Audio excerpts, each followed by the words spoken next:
Saludo a todos los que nos están escuchando a través del podcast Horizonte. Nos encontramos hoy en el episodio número 9, Iglesia Sacramento de Salvación, en el que me encuentro hoy con mi compañero Alexander y este servidor Moisés. Ahora los dejo con mi compañero que nos va a leer un escrito del Santo Padre Francisco. Los sacramentos son el centro de la fe cristiana, en donde Dios comunica su gracia, se hace presente y actúa en nuestra vida. Para comenzar estaremos hablando de cómo podemos ver, ¿verdad?, los sacramentos. Sabemos que en los sacramentos es algo visible, son entre gestos. Yo un poco lo comparo con el saludo, un saludo que expresa el cariño hacia una persona, o un abrazo que significa la amistad que uno tiene con una persona. Pero en sí el abrazo, en sí, en esos gestos que uno hace hacia la otra persona, no está ahí completamente el amor o el cariño que uno le tenga a esa persona, sino que es invisible lo que se está transmitiendo.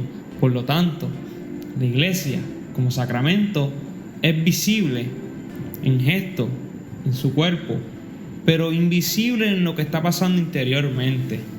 Habiendo explicado un poco en el principio lo que es visible y de lo que hay dentro de lo que no se ve, vamos a pasar a ver qué es la palabra sacramento. Porque si hablamos de la iglesia, sacramento de la salvación, pues tenemos que saber el significado de qué es el sacramento para poder entender de lo que estamos hablando. Los sacramentos entre los creyentes son un signo material de la presencia de Dios entre los hombres. Simboliza una gracia interna y espiritual que Jesús concede al que los recibe. Estos sacramentos son 7, son el bautismo, la confirmación, la Eucaristía, la reconciliación, unción de los enfermos, orden sacerdotal y el matrimonio. No sé si ustedes se han preguntado por qué son 7 sacramentos. Pues aquí le vamos a dar un poquito por qué, la respuesta. La razón por la cual son 7 sacramentos es porque los sacramentos nos comunican la gracia de Dios y nos acercan a Él. Y el 7 simboliza o significa grado de perfección en las Escrituras. Por lo tanto, es la manera perfecta de comunicar, hacerse presente y actuar en la vida del cristiano esta gracia de Dios. Es la manera perfecta de poder acercarnos a Dios. De este modo, podemos afirmarle que los sacramentos pertenecen al plan de Dios, ya que fue Él quien nos los dejó por obra de amor y misericordia. Y podemos concluir para nuestra vida como cristianos, como vida de fe, los sacramentos son esenciales para nuestra vida, porque negarlos nos llevaría a no querer esa gracia perfecta que Dios nos ha dado para actuar en nosotros. Estaríamos rechazando esos instrumentos, esas vías que Dios nos da para acercarnos a Él de manera perfecta. Estos sacramentos nos dan un sentido de vida en el cristiano, nos configura con Cristo y ayuda a este llamado que hace Jesús en el Sermón de la Montaña, en el Evangelio de Mateo, capítulo 5, versículo 48. Sean perfectos como es perfecto nuestro Padre Celestial. Los sacramentos son signos visibles, pero también son signos eficaces de la gracia de Cristo. Como mencionaba en el principio, la iglesia hace visible lo que no se ve pero existe. Y de este modo los sacramentos nos hace entender la grandeza de la iglesia en sí. Luego de haber hablado de qué es un sacramento, ahora vamos a profundizar un poco más en el tema como tal. Iglesia, sacramento de salvación. La palabra griega mysterium ha sido traducida en latín por 2 términos, mysterium y sacramentum. En la interpretación posterior, el término sacramentum expresa mejor el signo visible de la realidad oculta de la salvación, indicada por el término mysterium. En este sentido, Cristo es el mismo, el misterio de la salvación. No hay otro misterio de Dios fuera de Cristo, dice San Agustín en su epístola número 187. La obra salvífica de su humanidad, santa y santificante, es el sacramento de la salvación que se manifiesta y actúa en los sacramentos de la Iglesia. Los 7 sacramentos, como habíamos mencionado antes, son los signos y los instrumentos mediante los cuales el Espíritu Santo distribuye la gracia de Cristo, que es la cabeza, en la Iglesia, que es su cuerpo. La Iglesia contiene, por tanto, y comunica la gracia invisible que ella significa. En este sentido analógico, ella es llamada sacramento. Podemos decir que los 7 sacramentos son actitudes o acciones o características de Jesucristo en su vida terrenal. Él fue bautizado y envió a bautizar. Él se convierte el pan y el vino en su cuerpo y en su sangre. La confirmación la podemos asimilar más bien con ese día de Pentecostés. La ordenación sacerdotal lo podemos ver con los apóstoles. La unción de los enfermos lo podemos observar cada vez que él iba y sanaba a los enfermos. Y el matrimonio, mejor ejemplo, las bodas de Caná, el milagro que él hace. Que podemos ver que esos sacramentos son en parte un estilo de vida que tenía Cristo, un ejemplo que nos dejó para poder alcanzar esa gracia perfecta que nos lleva al Padre. De esta manera podemos ver cómo los sacramentos nos llevan al Padre, cómo nos une con Él, con ese Dios, con ese Padre amado, Jesús, que se hizo hombre, que vino a la tierra y nos dejó a su iglesia, una iglesia viva, una iglesia sacramental, en donde eso que Jesús vivió a través de los sacramentos somos partícipes y cada vez nos acercamos a Él. Al mismo tiempo, la iglesia es signo e instrumento de la plena realización de esta unidad que aún está por venir. De esta manera, como nos dijo el hermano Moisés, ya que la iglesia reúne a hombres de toda nación, raza, pueblo y lengua, la plena realización de esta unidad lo vemos en el credo, cuando confesamos que la iglesia es una, santa, católica y apostólica. Estos 4 atributos, inseparablemente unidos entre sí, indican rasgos esenciales de la iglesia y de su misión. La iglesia no tiene por ella misma. Es Cristo quien por el Espíritu Santo da a la iglesia el ser una santa, católica y apostólica, y Él es también que la llama a ejercitar cada una de estas cualidades. Ahora vamos a ir dividiendo más bien un poco estos 4 atributos que se le da a la iglesia. El primero es que la iglesia es una. Es porque tiene un mismo fundador, que el Hijo encarnado, que murió en la cruz. Ese fue Jesucristo, reconciliando al hombre con Dios y está uniéndolo en un mismo cuerpo, que es la iglesia. Nos hace uno en Cristo. Cristo la fundó y Cristo murió para nuestra reconciliación del hombre a Dios, y pues nos unió en un mismo cuerpo. Por eso decimos que Cristo es la cabeza del cuerpo y nosotros somos pues el cuerpo. También, Alexander, podemos ver que la iglesia también es santa. La iglesia no es santa porque todos sus miembros sean santos. O sea, no todos somos santos, porque si fuera por eso, pues no creo que lleve el nombre muy bien. Sino que porque Dios es santo y actúa en ella y por ella, todos los miembros de la iglesia están santificados por el bautismo. También la iglesia es católica Católica podemos, ¿verdad?, a veces escuchar el nombre católico y decir, esta es iglesia católica. Pero en sí, ¿qué significa que la iglesia es católica? Podemos ver que del griego, catolón, quiere decir universal. La iglesia es católica porque Cristo la ha llamado a confesar toda la fe, a conservar y dispersar todos los sacramentos y anunciar a todos la buena noticia, y la ha enviado a todos los pueblos. También la iglesia es apostólica. La iglesia es apostólica porque fue fundada sobre los apóstoles y mantiene su tradición y es seguida por sus sucesores. ¿Esto qué quiere decir? Que desde los primeros discípulos se viene dando esa sucesión apostólica que llega hoy hasta el Papa. Entonces, ahora sabiendo que la iglesia es una santa, católica y apostólica, nos debemos preguntar, ¿fuera de la iglesia hay salvación? En el Catecismo de la Iglesia Católica, en el numeral 846, nos dice: ¿cómo entender esta afirmación tantas veces repetidas por los padres de la iglesia?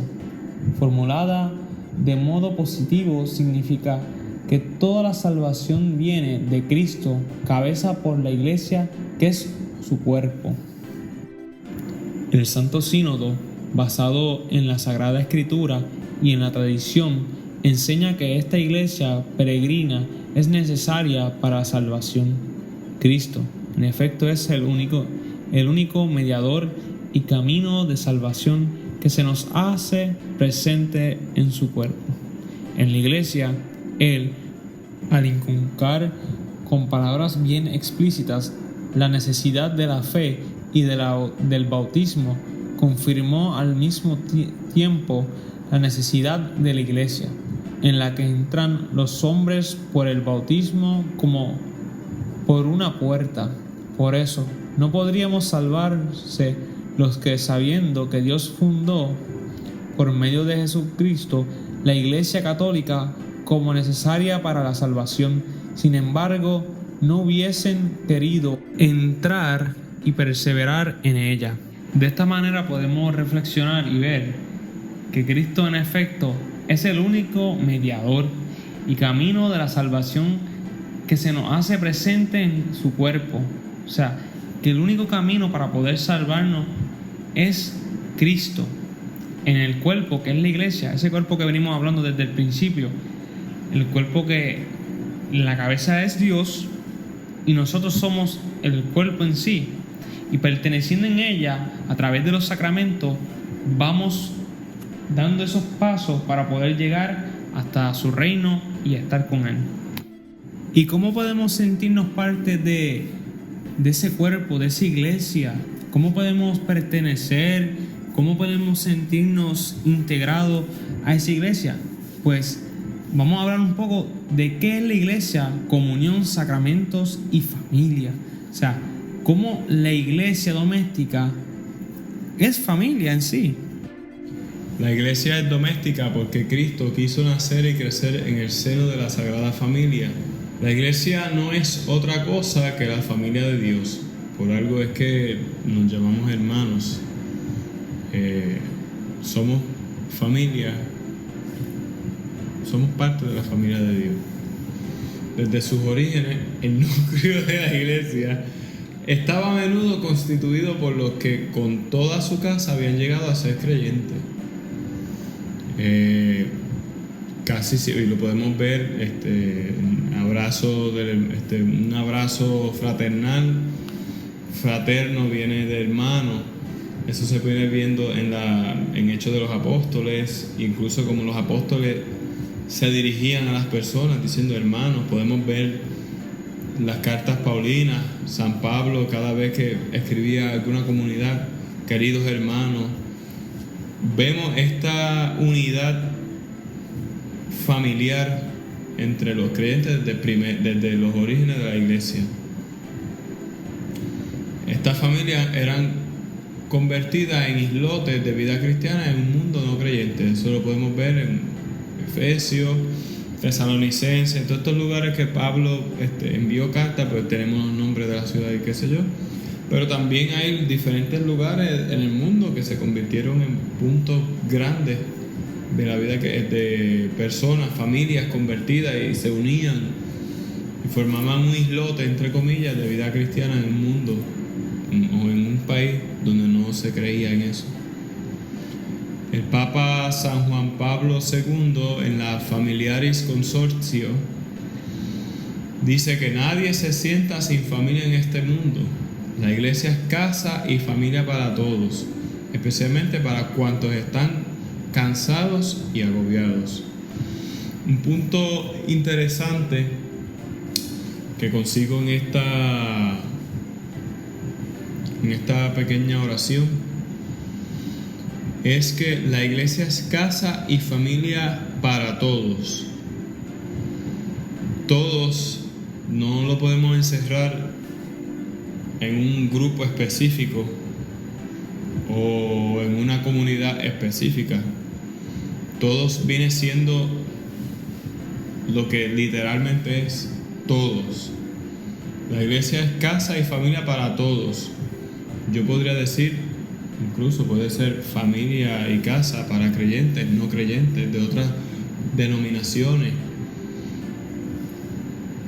O, como dice aquí, especialmente para cuantos están cansados y agobiados. Este mundo es un poco fuerte, un poquito complicado, y a veces nos cansamos, nos sentimos agobiados de las cosas y eso. Y la iglesia está para también consolarnos, darnos ese segundo respiro. Para eso es una familia. Uno está cansado y no va a la familia, uno va a su madre, a su padre, a los hermanos, al primo, al esposo, a la esposa, buscando ese consuelo, buscando ese descanso.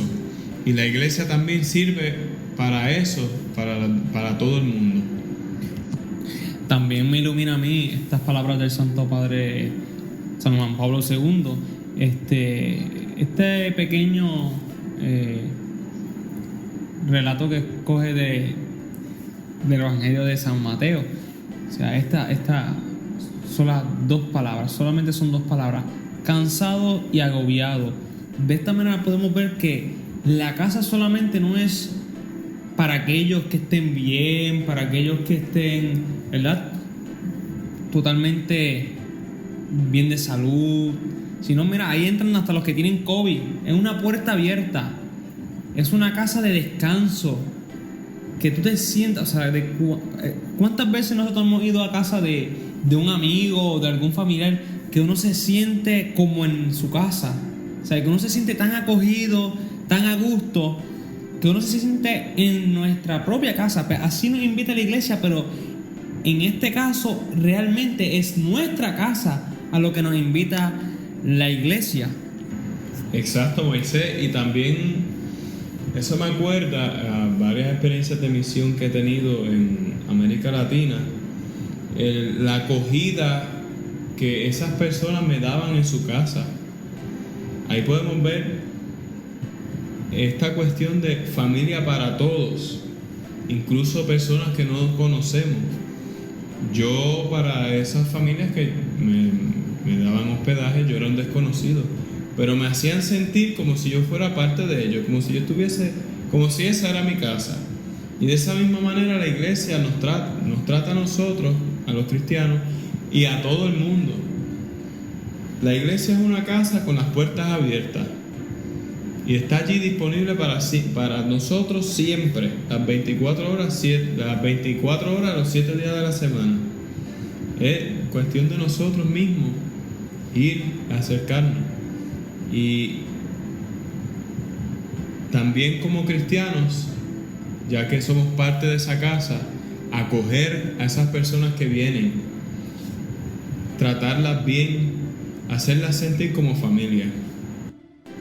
Habiendo pasado por cada uno de estos puntos y realizando que la iglesia es sacramento, que la iglesia es viva, que no solamente es una estructura, podemos realizar que, a pesar de que pasen temblores, a pesar de que venga pandemia y se caigan las estructuras, la iglesia nunca va a morir, porque es una iglesia viva.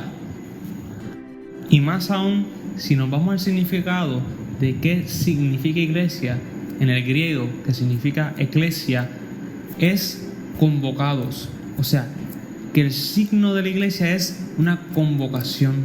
O sea, que somos convocados como iglesia a participar de este cuerpo que es el que nos va a llevar a la salvación, a esa unión con el Padre.